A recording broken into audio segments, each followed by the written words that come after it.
gentlemen, join MythVision's Patreon not only to support us, but there are 72 videos that I did with Dr. Dennis R. MacDonald and Richard Carrier, all on the Patreon, early access. You guys can ask personal questions when I go to interview these scholars, and you're helping MythVision grow.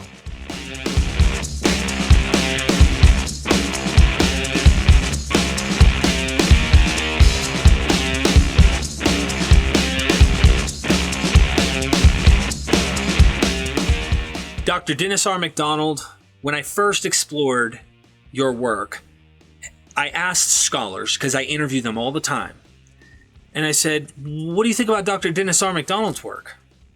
And the usual response that I get from them is something like, nah, he's out there a little, brilliant guy, they compliment you, then they shit on you. Let's be honest, right? What do you have to offer? Well, come on, this stuff can be explained, it's floating around.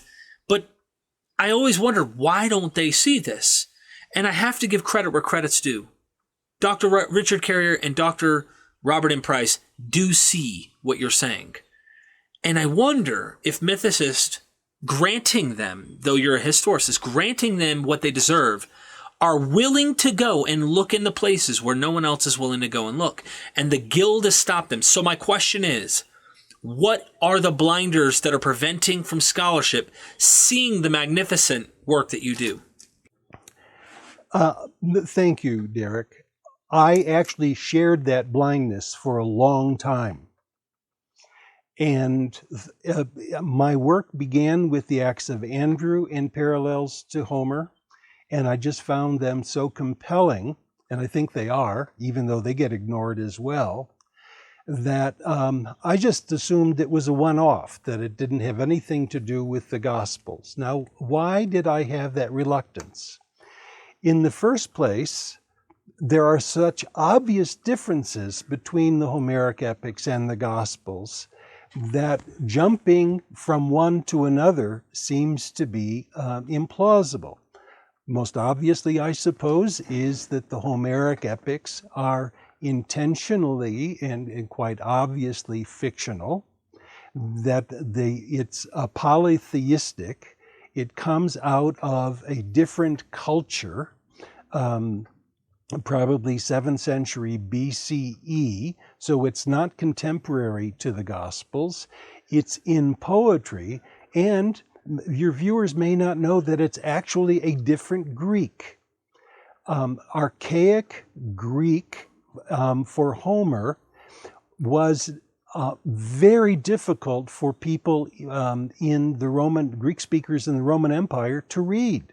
Students hated their Homeric lessons because they couldn't understand the vocabulary.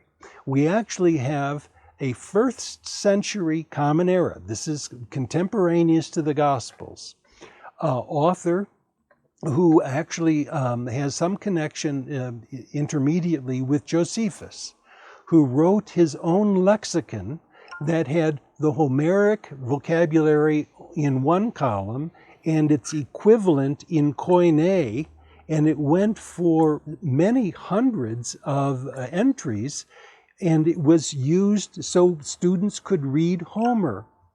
So another issue is that Homer is written, and the Athenian poets are written in verse, and the Gospels are written in prose. So there is a genre difference. Now, in the Greek-speaking Roman Empire, the world of the Gospel compositions, we have no example of an imitation of Homer in poetry. We have, in other words, no one's is interpreting and imitating Homer in his genre. We have many, many, many examples of them imitating Homer in prose, which is much easier to compose. So Tim Whitmarsh, one of my favorite classicists, says that throughout the Greek speakers in the Roman Empire, there was a definite preference for prose over against poetry in order to cash in on the cultural cachet of the Homeric epics. This makes Virgil's Aeneid and Ovid's Metamorphoses all the more amazing because they can imitate Greek poetry in Latin poetry. And by the way, many of the texts in Homer that are imitated in the Gospels had been imitated at least half a century earlier by Virgil in the Aeneid. I think this is competitive mimesis. So for a long time, I agreed that maybe these parallels in the Gospels were only in Homer's influence on Greek culture generally. And because, you could also see the Homeric epics depicted in art, on vases, in statuary, and even in the plays. The Athenian, some of the Athenian tragedies were still performed in theaters in the East. Greek-speaking East. So if I may butt in just to point out, and this is kind of backing up to what you said before, because you're talking about what a lot of scholars are saying, well, it was in the air. They don't really see mimetic. They act like that wouldn't be a term they would use, right? But they would say, but what you're suggesting is the complexity of this Greek is a serious blind spot, you believe, in critical New Testament scholarship on looking at it, because it's so much easier, let's be honest, to look at Moses and Elijah and the Bible and go, the Bible uses the Bible, right? And right.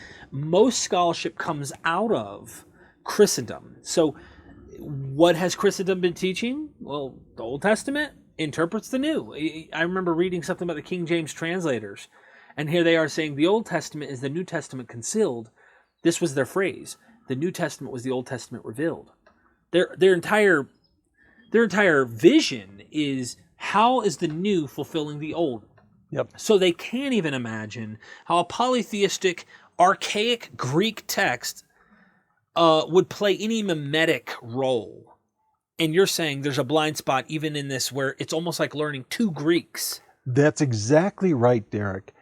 Ancient Greek, the Homeric Greek and the Greek of some of the tragedians, is a different language. It was like our speaking English and trying to read Beowulf. And students hated it. But here's the thing that's amazing. Everyone who learned to read Greek in antiquity, as far as we know, had been exposed to the Homeric epics because it was the primary textbook. Now, why? It's not because it helped people understand the Greek language. It's because it helped them understand Greek culture. Because these are the foundational texts of elite Greek culture, including into the Roman Empire. So when New Testament scholars learn to read Koine, even if they learn to read Koine easily, they can read the Septuagint easily. But unless they're trained, they can't read the Homeric epics well. And it took me years to learn Greek, the Homeric Greek and Athenian tragedy Greek well enough so that I could do my own translating of these texts and see the similarities. What happens then in New Testament scholarship is that our critical lexica will identify parallels, often in classical Greek, that are etymologically different. But they don't find ones that are semantically different because they don't have the same etymological roots. That's why this lexicon of Apollonius Sophista is so important. If we enriched our critical tools for lexica to include the more semantic and less etymologically related words, we'd see many more parallels than we can see. Another issue related to this is that when New Testament interpreters translate, they don't translate Greek names, but many of the Greek names are significant. So, for example, in the Acts of the Apostles, Is it accidental that the young man who's raised from the dead is named Lucky? Eutychus means lucky. Is it accidental that the first martyr is named Stephanus, which means wreath, athletic wreath? And of course, martyrs later in Christian art are wreathed. Is it accidental that the woman who anoints Jesus for anointing, it said that she will have renown far and wide? That's the name Eurycleia, who anointed Odysseus, means renowned far and wide. The use of significant names in ancient literature is very well known, but it gets disguised in translations of the New Testament because we don't translate the names, we leave them transliterated. That is, so Eutychus becomes Eutychus. But if we translated it, Eutychus is lucky. And I can give other examples too. In fact, I have a doctoral student who's working on significant names in the New Testament, especially Luke, Acts, and Greek poetry, and some prose and some novels. So it's a very widespread phenomenon, but it's entirely invisible in the discipline. Well, hopefully we can get that more, get people acquainted with this a little more and take it more seriously. Let's hope people will look at this and say, okay, well, this is a little more complex than we thought. That's why I always recommend reading your works. It's actually beautiful when you see it this way. Let me give you one more example. Okay. I know we're running out of time, perhaps. Mary Magdalene. Nobody in the history of the world has been called a Magdalene. Why is she called a Magdalene? Because the city of Magdala is the home of a tower. Magdala, in both Hebrew and Aramaic, means tower. It's Tower Town. It was a lookout.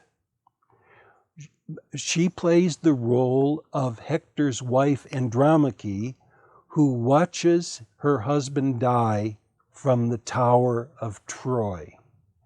So if we translated Mary Magdalene as Mary of Tower Town, we'd see this parallel that otherwise is not acceptable.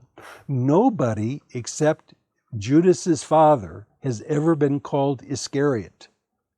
Why is it that Judas is called Iscariot? His dad in the Gospel of John, in Matthew, is called Iscariot, but nobody else is ever called that.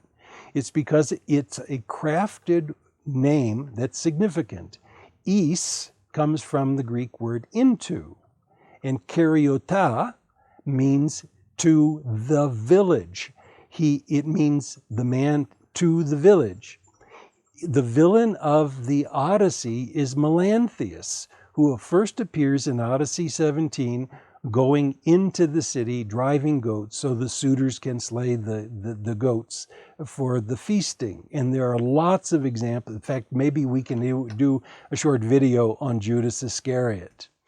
But why is it that nobody before Mark ever called the Chinnereth the Sea of Galilee? Nobody does. And when Luke talks about it, he talks about the Lake of Galilee. And Porphyry reads the text and says, there's no sea in Galilee, it's a lake. Mark needs the Sea of Galilee because he wants Jesus to be a sailor on the sea like Odysseus.